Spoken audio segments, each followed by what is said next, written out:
Welcome to Lead Different. Are you ready to take your seat at the table where the world's biggest decisions are made? Welcome back to the Lead Different podcast. Today we're talking about a mission that is transforming how Catholics show up in the public square. Our guest is Cristofer Pereyra, the visionary founder and CEO of Tepeyac Leadership. With an MBA and a background in journalism and business, Cristofer is on a global mission to form lay professionals into virtuous leaders for civic life.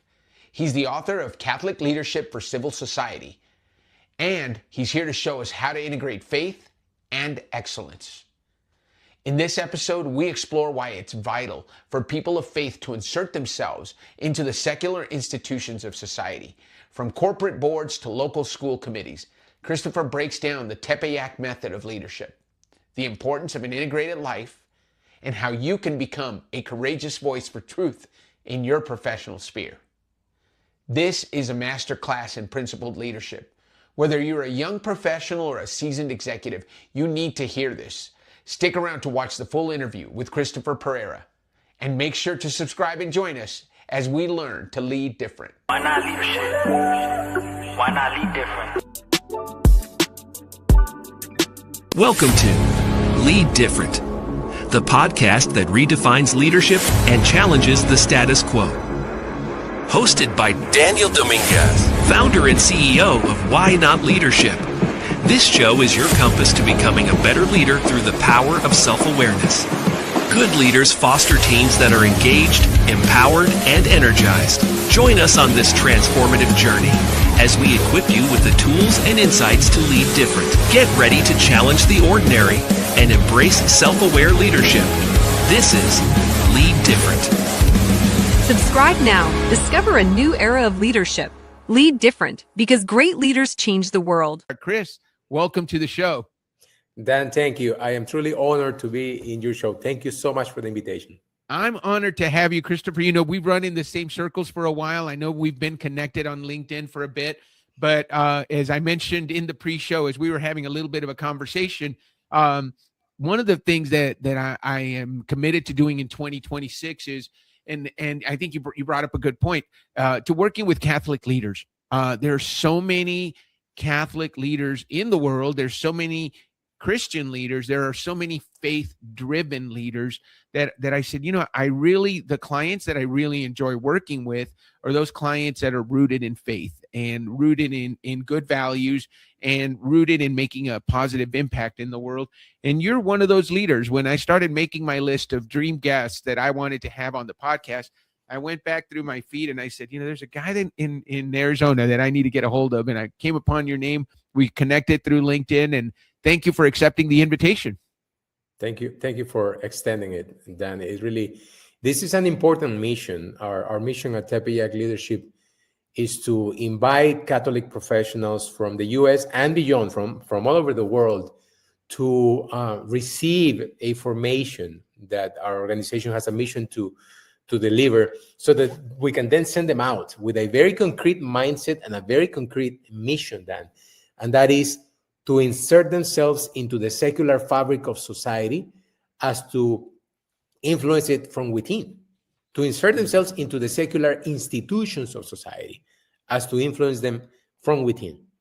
Ultimately, the mission is to have more faithful and committed, well-formed and courageous Catholic voices sitting at every table where decisions are made, in every sphere of human activity. That is a great mission, and you sent me a great video. Let's make sure we'll put a link to it in the show notes. But in the video, it talked about exactly what you just said, Cristofer. We have to insert ourselves into the secular sector because we have been kicked out of it, and we not really been kicked out of it. We've chosen to stay out of it, right? And we live in a country. We're blessed to live in a country where we have freedom of religion, freedom to express our beliefs, so we can be on a school board. We can be a county commissioner and voice our opinion and say, this is what I believe based on how I was raised, because we live in a country where it is tolerated. Whatever it is that you believe, you have a freedom to express that. So why not express the beliefs that we have in order to influence policy, influence the way laws are made, influence the way our children are educated? So Tell me what got you into this mission and why are you so passionate about it, Cristofer? Absolutely. I really stumbled upon it. I never imagined in my life that this is what I'd be doing. But when I look at my very eclectic professional background, the different things I've done in the past, I've been a journalist for a national TV network. I have been a businessman. And I look at all my experiences and I see them funneling into this. So I feel that the Lord was preparing me for this, which I believe is my mission. This is what He has asked me to do. It's not a mission that everyone that I speak with about readily understands right away, but most Catholics that I'm able to present the vision to immediately respond with something like, where was this 20 years ago and how can I get involved? So about now, it's going to be maybe 15 years, I think. I found myself serving the Diocese of Phoenix, working for Bishop Olmsted at the Diocese of Phoenix, and as the director of the Hispanic Mission Office. And it was an opportunity that was presented to me by the bishop. I sold my business to go work for the church. I remember telling my wife when the job was offered, I've just been offered the job I never knew I always wanted, because it immediately resonated with me. But it was while I was at that office at the Diocese of Phoenix that we developed this program that was initially a diocesan program with the intention of forming, initially within my department, Latino Catholics in Phoenix as leaders. But then Bishop Olmsted, who is much wiser than me, saw that what we were developing would actually be good for the rest of the diocese. And he said, in the midst of us launching the program, he said, no, let's do this for the entire diocese and you're going to run it. And after we graduated the first cohort of TLI, we call the graduates Tepeyac leaders, the first Tepeyac leaders, we realized we had something special on our hands, something unique within the Catholic world. Right. As far as I know, till this day, I don't know of any other Catholic organization that has this precise, specific focus of forming lay Catholics for leadership in civil society. And very concretely for us, that means board service. That's why earlier I alluded to sitting at the tables where decisions are made. We talk about board service in our formation, in our book, Catholic Leadership for Civil Society, is an entire chapter dedicated to it. In our program, there's an entire session dedicated to it. And if there's something we really, really hammer like a drum and make a lot of noise about, is board service. And when we talk about board service, we have really broadened the definition of board service then, because we really are talking about boards. We're talking about boards of directors, boards of trustees, advisory boards, the typical idea that everybody has of a board. But we're not just talking about a board sitting around a large conference conference table in a high-rise in New York. That's the image that everybody gets automatically when they think of boards. That's only one type of board.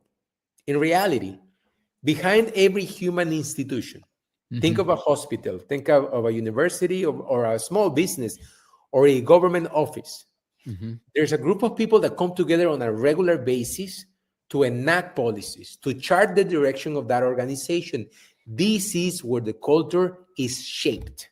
And we don't have enough faithful and committed, well-formed Catholics, courageous Catholics sitting at those tables. We have Catholics. We certainly do. I mean, we had a Catholic president not long ago, right? But you wouldn't know it by the way he led. Right. And this is something we continue to see, not just in politics, in every sphere in every table where decisions are made, right? So when we talk about board service, we said, don't stop there. Think if you're a student, think about your university or college government body. If you are a member of a professional association or guild, these organizations that have so much influence because they set the standards for the industry everywhere, right. Join that. But think about your local civic engagement organizations like your Lions Clubs, Rotary Clubs, right? Your homeowners association, your parent-teacher association. There's no end to the tables where decisions are made, and we could be sitting, being the voice of Christ, the voice of the faith in those places. Yeah, and I think it's important, and I think one of the things that came to my mind as I was listening to you, Cristofer, is being an unapologetically Catholic and being who you are. What I have found is the more people I let know about my faith, the easier it is to do business because I'm not hiding. I'm not trying to tiptoe around what are their beliefs. Hey, these are my beliefs, because a lot of people are that way about beliefs that we don't agree with, and they find themselves to be very successful. It's funny that it's controversial now to be religious. It's controversial to be conservative and Catholic. But I think it's important for us to be unapologetically who we are. Show up and know that if you elect me to this board, I'm going to make decisions based on the values that I was taught when I was catechized in the religion by my parents, by my priest, by my school, and the things that I've learned, and then I'm going to conduct business in that way. Somebody said, well, Dan, does that mean you only work with Catholics? I said, no. What that means is that you know what to expect when you work with me. I'm a values-based leader. I believe in Christian principles, in truth, goodness, in beauty, justice, the things that are in the 10 commandments. There's nothing in there that I don't think you say, oh man, I don't want to do business with that guy. He doesn't cheat on his wife. Oh, he doesn't steal, right? What is in the 10 commandments that would make you say, oh, I don't want to do business with that guy? Or I don't want that guy or gal on the board because they believe in those 10 very hard rules that make the world a better place, right? So love that you talk about that and so passionately, Cristofer. So one of the things you also said, and I want to make sure I look at my notes here, the different boards of directors that you can join on. You brought it up. I'm a Rotarian. You can be president of your Rotary Club. You can be a secretary, as you said. You don't have to be the leader. You just have to sit at the table where the decisions are made. So I want to make sure we get into this. You talk about the first graduating class. How many cohorts have gone through this training, and what can people expect? If you're a leader out there and you're saying, you know what, I want to go learn from Cristofer and I want to go through that curriculum. Do you accept people outside of your diocese?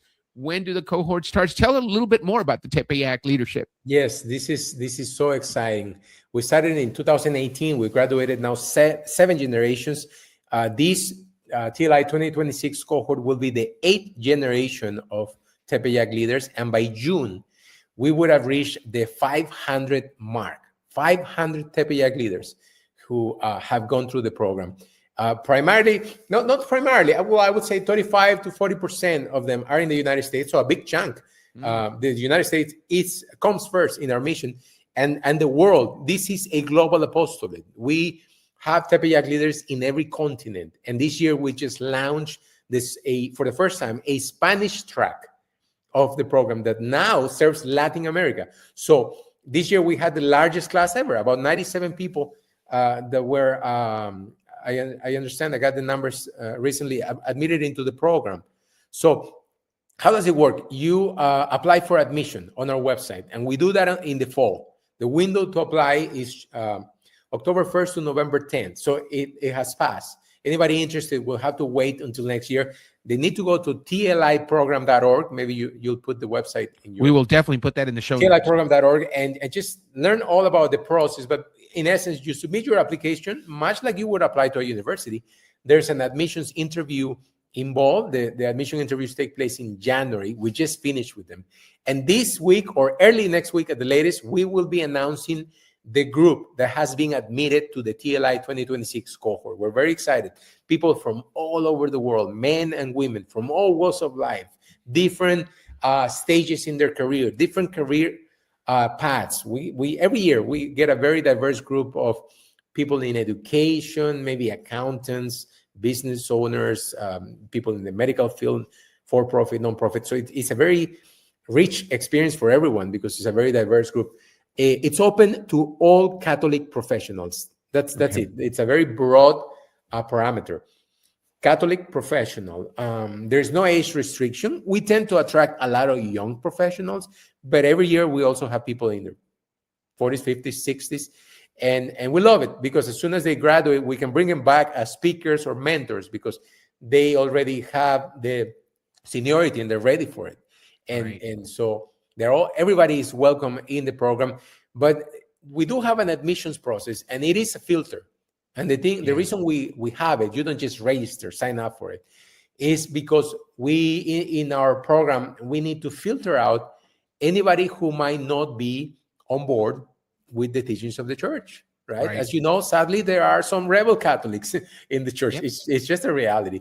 And we don't have time to deal with it in our formation. We don't have time for it.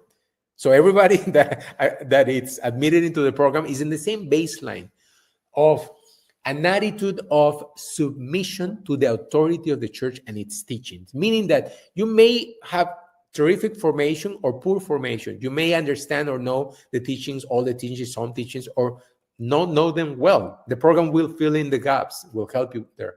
But everybody in the program has an attitude of submission to the authority of the church. If the church presents something as truth, it is truth.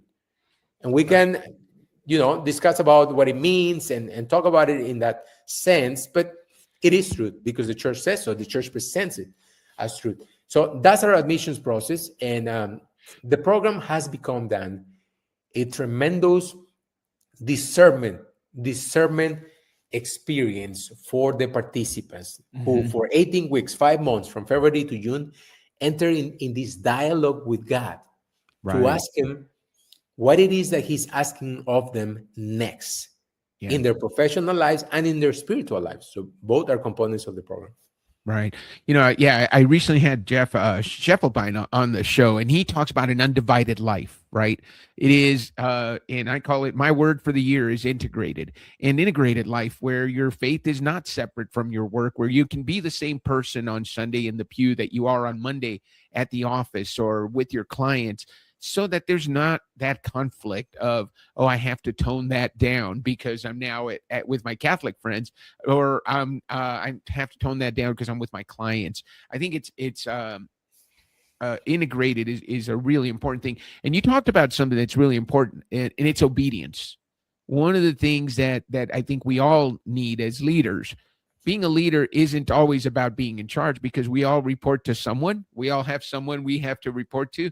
And for most of us, if we're at the top of the organization, we're reporting to, well, our spouses usually, but also to God, right? Or we are responsible for making sure that the mission that we do, the work that we do, represents our faith in a good way, because we're bringing attention to the faith in the work that we do. You mentioned the different age groups. Congratulations on getting to 500 leaders trained.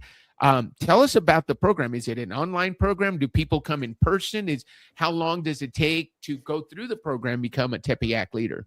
Sure. The answer is both. And this is how we're able to reach the world. Ours is truly a global mission.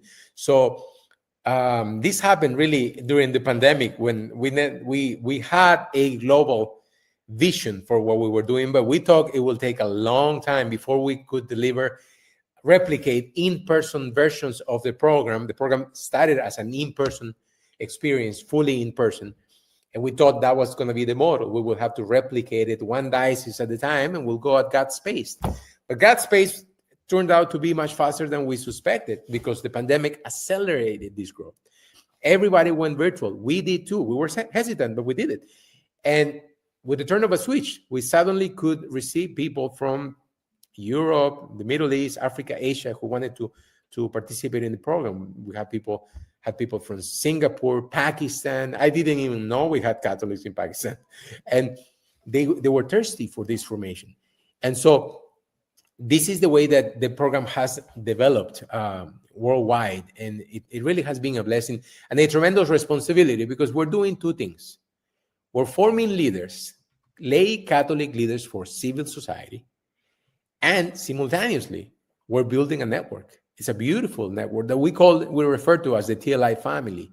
People who are spread out everywhere around the globe, but who are a global tribe, people who support one another, right? Who are ready to be there for their fellow Tepeyac leaders as they take on their different leadership commitments. This is a beautiful component of the program. Every participant that goes through TLI discerns his or her own individual, unique, concrete leadership commitment. This is something that is presented on graduation night as a 100 words or less statement that each Tepeyac leader reads out loud during graduation.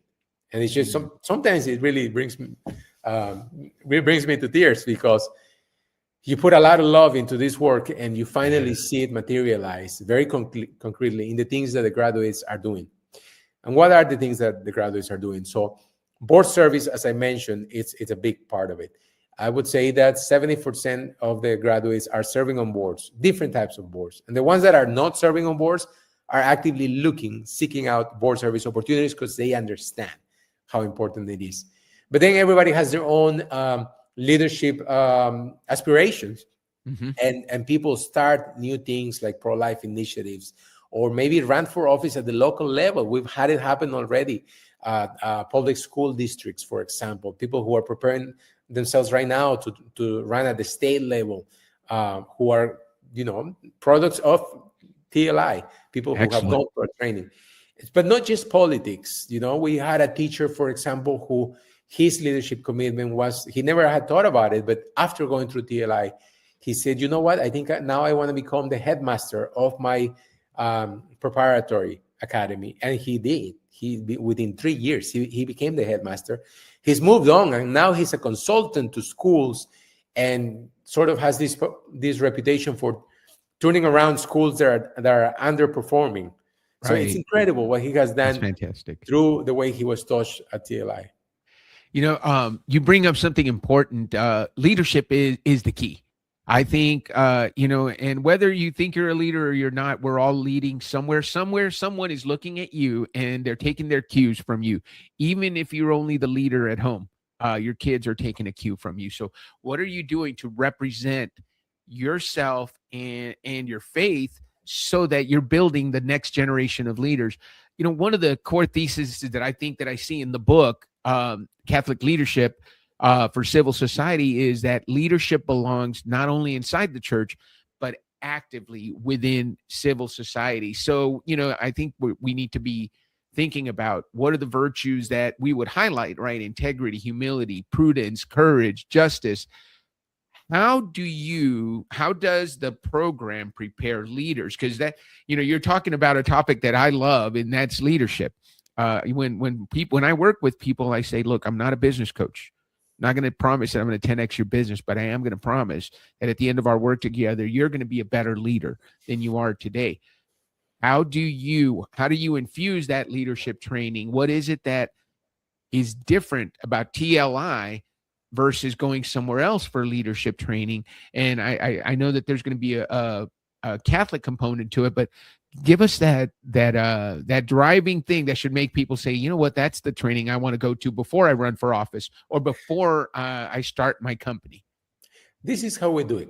This is what we do. And honestly, I feel that our blueprint for the program was given by God, because we had a plan, we had an idea, but half of the time the Lord scratched our plans and showed us his better plan. So we learned along the way. And so the program has evolved almost organically. And this is what the TLI experience is comprised of. This is the most important thing we do, by the way. We have the annual conference, which is complementary to the program. That happens in October. The 5-month, 18-week program is comprised of sessions that each session focuses on one area of human activity or secular life. And to the sessions, we bring experts, typically 2 or 3 experts who are seasoned Catholic leaders who are or have been there in the trenches, have the battle scars. And so we show leadership by example, and they come in and they tell the stories in each area. For example, we have a session on education.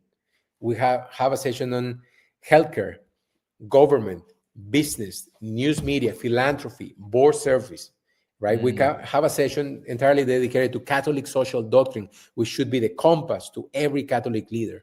And we talk about, within the sessions, we bring up issues of concern in society, current issues, the things that keeps us up at night, Christians, the things that we know what they are. We know the things, the ideologies, the things that are in the culture that worry us. And we talk about concrete ways in which we can tackle them and respond within our own spaces, wherever we are, right? So it's a very engaging, dynamic experience.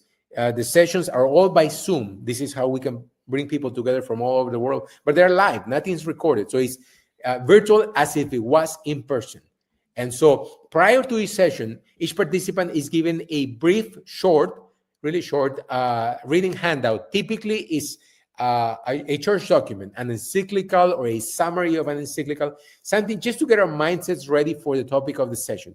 So we start every session with a rich discussion on what everybody thought about the reading.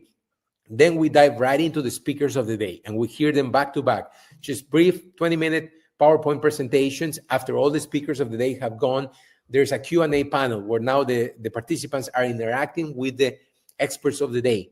Okay. Then we dismiss and thank the speakers, and we go into other dynamic with the participants where we present to them a challenge of the day. And we break down the group into smaller groups. We can do that in the virtual platform, right? We can do breakouts. Right. And so each smaller group, typically the large group is about 30 people.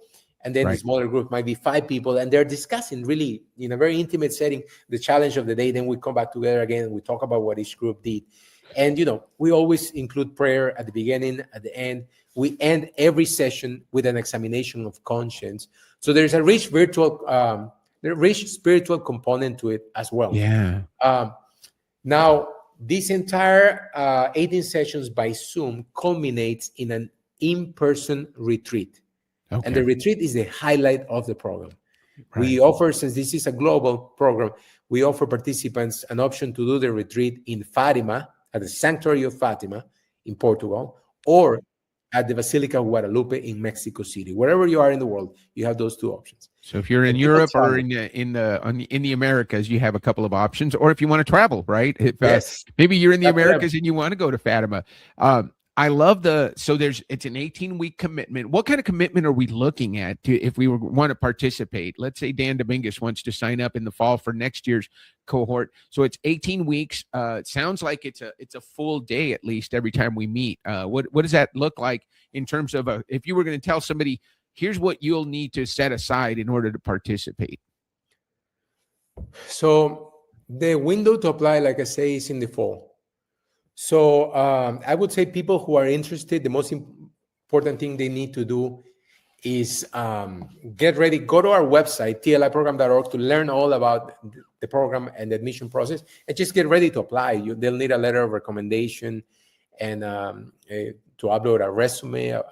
And that's it. There are some essay questions involved, and just go through the process. But if they love the Lord, if they love their faith, and they want to become a better version of themselves professionally and spiritually, we think we have something for them.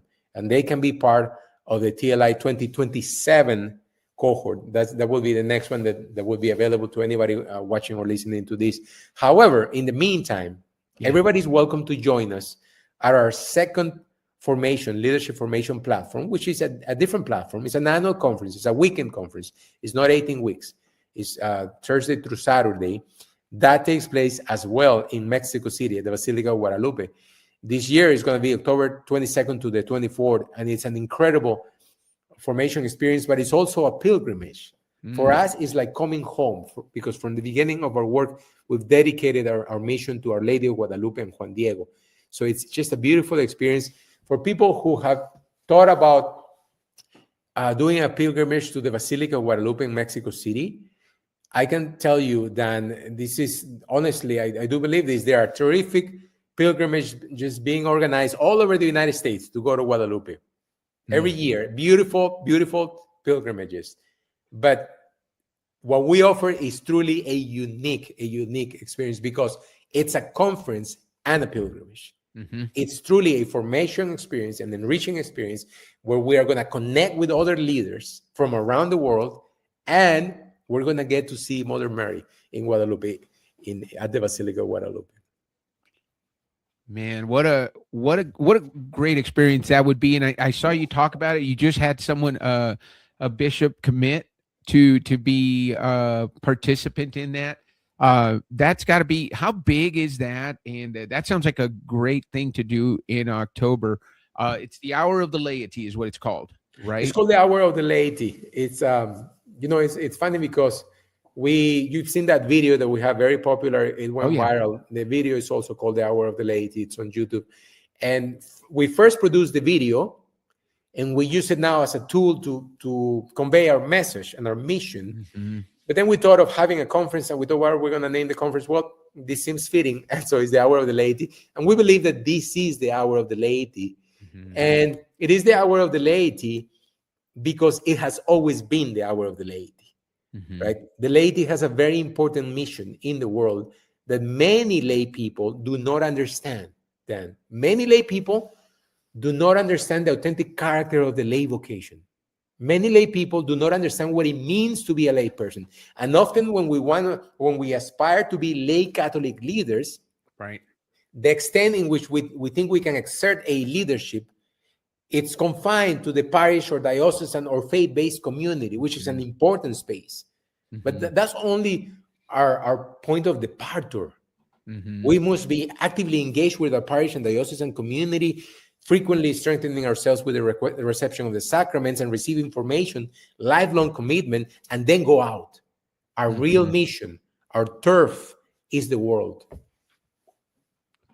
Yeah. I love as I looked through your book and I looked at the lessons there, a lot of things stand out when we talk about what good leaders are. One word that stood out to me, subsidiarity. Right, you stress that decisions should be made as close to the people affected by those decisions as possible. So, good leaders empower rather than control. They trust their people. They avoid unnecessary centralization, where basically it's about helping people do their job versus doing their job or telling them how to do their job. And that's true leadership, where you're actually training the next generation. And I love that power that you talk about. What about this conference in Mexico? Who should come to that? Who should we tell? Who that's listening, or why not leaders that are listening to the Lead Different podcast? Who should be coming to that? I'll tell you, any Catholic, faithful practicing Catholic who is on LinkedIn, so a Catholic professional, a Catholic who is interested in leadership, should attend. This is for all. This is open to all. While for the program, for the TLI program, there's an admissions process to get in. For the conference, you can simply sign up and experience it. So anybody who wants to receive formation and with an outlook for lay Catholic leadership in the world, in the real world, in civil society, not at the parish. Nothing wrong with Catholic leadership at the parish, but that's not what we talk about. Catholic leadership for the world, people who want to think that way, who are thinking that way, we have something for them. We have terrific speakers, panel discussions. Our sponsors bring some tables with resources, lots of networking opportunities, connection opportunities at the conference. In addition to the beautiful opportunity to see the authentic image of Our Lady of Guadalupe, the image that was painted by God, went through the miracle that painted by an act of God, magically, I want to say almost not magically, it's miraculously painted. It is miraculous. It was a miracle, and people that go there can learn about all the different intricacies of this miracle, because there are so many dimensions of it, and there is such profound meaning between the symbolic different aspects of the historical events that took place in Mexico. So it's just incredible. And let me tell you, Dan, I don't know if you have been there. The very first time that I saw the image of Our Lady of Guadalupe was very special. It was during COVID. So there was almost nobody here. There's a conveyor belt there right in front of it, so everybody gets a chance to see her. But since there was no people, I got to go round and round and round and see her many times. But every single time I go, it's so special. So special. I have not had that opportunity. I had the chance to be in Guadalajara and attend mass there at the shrine to Our Lady there, but have not been to Mexico City. Is it a family-friendly event? Can people bring their families? Because I think it's a conference also, right? So yeah, it is a conference. Workshops. We were just asked that question, actually, and we should probably put a question answer on the website with regards to this now that you bring it up. Because it's probably not best for small children. Right. There's, for example, there's a dress code. Everybody's dressed for business and comfortable shoes, Right. because we walk around. But we try to keep that atmosphere on. And so if we have teenage children, I think they're okay, and I think they should come. They will definitely enjoy the experience. Much younger than that, I don't think it would work too well. And in Mexico City can be just as safe as Los Angeles or New York, Right. and also you can get in trouble as well as you can in Los Angeles and New York. No more, no less, right? Yeah. So I wouldn't bring small children. I think that's what I would say. Yeah. So, but if you've got a teenager and your wife wants to come, I think there's something for everyone. Yep. Plus, there's the tourist attractions, obviously, that Mexico City brings. So, I think you guys do a pretty good job. I went through the website. You do a good job of saying, okay, can we drink the water? There's all those questions that people have, but that is a good question, and we probably add to the frequently asked questions. Cristofer, I almost don't want to ask this question, but I have to ask it of every guest. What does it mean to you to lead different? How are you, how is what you do? How is what Tepeyac Leadership Institute is doing different than what everyone else is doing? Well, the first thing I want to say is that everything that has taken place in our apostolate has, if there is any success, if there's any fruit that anybody can observe, it all comes from God. It all comes from God. It's in spite of the weaknesses, shortcomings, and flaws of us, the team, me, the leader of the organization, in spite of it. And this is how I know personally that I see the Lord working through. So it is a labor of love. And to us, leadership comes down to one word, service. We think the world over mystifies leadership and overcomplicates the idea of leadership. When we know and we're convinced, and the way that we can prove it is that this is precisely the way in which the ultimate leader of all times led. He came to serve, not to be served. So that's the leadership that we teach. That's the leadership that we project and that we model, a leadership of service, because leadership is about accomplishing great things by bringing out the greatness in others. But how do you bring out the greatness in others? Right. You inspire them. And how do you inspire people? You serve them. Yeah, leadership is service. I love that. And when we look at the example that Jesus set, right? He came not to be served, but to serve. And what did he do during that 3 years of ministry? He prepared the leaders, right? He prepared them to go, because if he'd done it all himself and nobody learns, then when he dies, it's gone. I think that's a beautiful example, and I love that. That just let's put it down. Let's break it down to one word. Leadership is service. Who are you serving, and why are you in a leadership position? So I really appreciate that. Cristofer, you had, listening to you, it sounds like everything has gone perfectly for you, but we all know that there are bumps along the road. A recent quote, I was telling it to my 14-year-old daughter. I said, bumps in the road are expected. When God wanted to make David a king, he didn't give him a crown. He gave him Goliath, right? He put an obstacle in front of him. And then when he overcame that, then he went through his path to greatness, and he had a great fall and came back. But what is something that along the way that told you, man, I don't know if I can do this, and you pushed through it, and you're so glad that you did?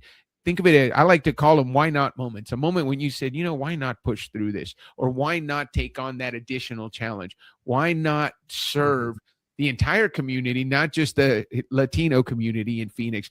What's a big why not moment for the Tepeyac Institute or for you personally? Well, then I know that I can't do it. I can't. I can't do it without God. It is really Him who allows for things to happen. And so what I have learned is to trust Him. We do not have all of our challenges and problems, including the financial and resource problems that every nonprofit has, resolved. We don't. and I have learned to trust him along the way, right? We don't have a large savings account with funds that we can tap into. No, we are constantly moving the mission forward and going after resources to sustain the mission. It's two battles simultaneously. So I know that I can't do it without him. And from the beginning, what the Lord has taught me is to trust him, because when everything seemed like we couldn't keep going forward, he had shown us that it was his will that we did, and he has showed us how. It is him who continues to provide. So God moments every day, brother, every day. My prayer to the Lord is that he increases my faith. I ask him, you told us that with the faith of the size of a mustard seed, we could move a mountain. I am asking you for a faith the size of 2 mustard seeds. That's my prayer to God. That's what I pray. And I feel that he is delivering it, because he gives me this sense of peace. And I ask him for wisdom to show me which direction to go, to introduce to me the people who will support us, to open the doors for what we're doing. That's my prayer. And so if I have the peace to simply trust in him, that's all I need. I know he will deliver it. Sometimes we can be our own worst enemies, right, when we are not at peace. I love, I think you're sneaking into my prayer room, because the things that I pray for is the graces for patience, for humility, for courage, for discipline, perseverance, and wisdom. And as you're running a large organization like you are, those are all things that you need. And I love that you're asking for those things and then you're receiving them, because that's true humility. I think humility is so important as a leader. And, it reminds me, Father Adrian, our pastor here at the Newman Center, was saying, he's also the director of vocations for the Archdiocese. And he was telling us about a conversation he had with a seminarian or a discerner. And he said, Father, you lead a parish. You've got a big office as the vocations director. How do you keep from becoming like Saul? With all the trappings that come with being the leader. And the first thing he said is, well, you pray that you don't become like Saul. That's the first thing you do. So I think you led with that. You lead with, you pray for those things, but you've had gifts along the way too. How are you, if you think of yourself, now, when did TLI start? The first cohort ran in 2018, but we started a year earlier developing it. So 2017, so you're coming up on year 10. Yeah. If you look at yourself as a leader in 2015, 16, and the leader you are today, what's the biggest change that you've seen in the way that you lead this tremendous organization and what you guys are doing? Yeah, I am sorry to have to go back to the same answer I just gave you, because in reality is that over time, over this entire experience, what I've grown more in is trust, faith, and peace. That has been my prayer, and the Lord has given it to me, and I need more. I know I probably started with an empty barrel, because I need more, and I keep praying for that. And that's where I have grown, and I am at peace. We continue to see the storms.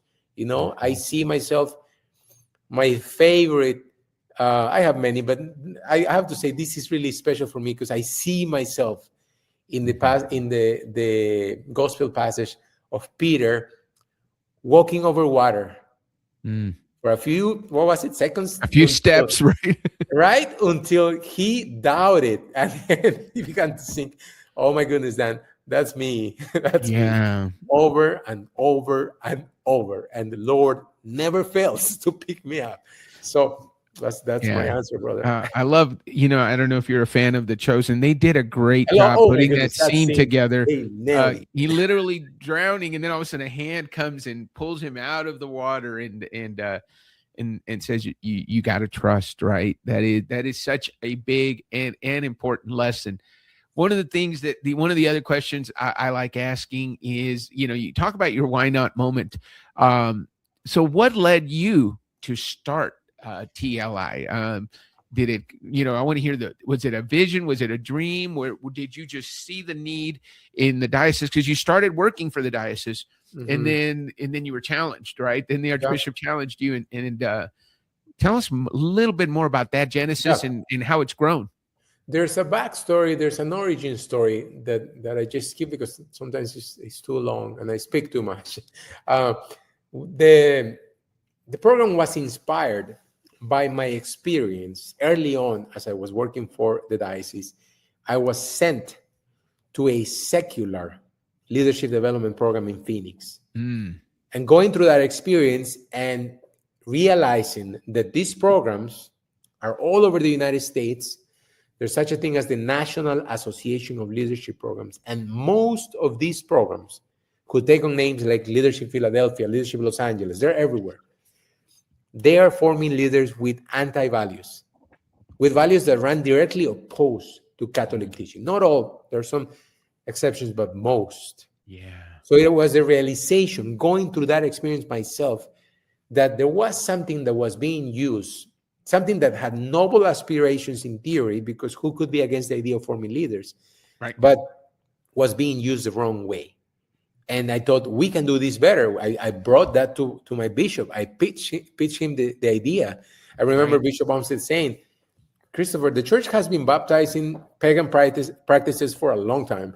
There's no reason why we couldn't do this. But along the way, Dan, I discovered that while we thought early on that we had encountered a secular concept and we were turning it into a Catholic program, we realized along the way that not really. Because when we were doing research on leadership and what the church had to say about leadership, we came across the documents of the Second Vatican Council. And we realized that this is what the Second Vatican Council asked the laity to do. If you read up on the documents of the Second Vatican Council, a lot of people, Catholics, talk about the council. They haven't read one document. Right. But if you read the documents that address the laity directly, and several of the other documents have sections for the laity, it's right there. Yeah. The vocation of the laity is to insert themselves, this is what I started with, to insert themselves into the secular fabric of society as to transform it from within. That's our mission. Yeah. Because our beloved Pope, bishops, and religious, they cannot do it with the same effectiveness that we can, because that's our vocation. It's funny you say that, because if you ask ChatGPT, what does Cristofer Pereyra believe? It says, Cristofer argues that Catholic leadership belongs not only inside the church, but actively within civil society. Yeah, so ChatGPT knows that about you and knows that about the book that you wrote, and that's exactly how you're ending.